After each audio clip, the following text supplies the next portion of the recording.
দুয়া সানা ভাজি করছি কি সানা ভাজি সানা রয়ে গই সানা দিয়ে একটা নাম কমন রান্না আর কি সানা দিয়ে মিষ্টি কুমড়া দিই আর ছোটো ছোটো হয়েছে মাছ দিই রান্না করিস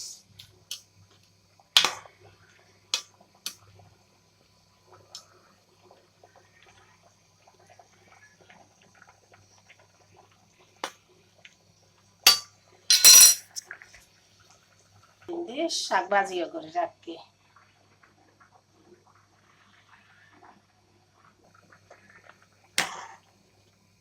আসলে আই এনে হলদিন ন রাঁধি হতে নাম কমন রান্না মানে রাঁধি ইউটিউব দেখি বা রাঁধি খাই স্বাদ হয় না কি হয় এসে বেশি দিয়ারা তো রাঁধা সিমুর বেশি হাইসে বেশিতে তো রাঁধা যে নষ্ট করে করতাম নষ্ট করো না আসলে পছন্দ নয় তো দিয়ারা রান্না করে কেন ইয়া হাই চাইলে বুঝি পাইছি এখন পাইছি হলদিন ন হাই হিসাবে ন বুঝি রাঁধি আর কি তার ভিডিও ভালো লাগলে ওনারা সাবস্ক্রাইব করে আর পাশে থাকবেন বেগুনরা ওনারা বেগুনরা আর নমস্কার।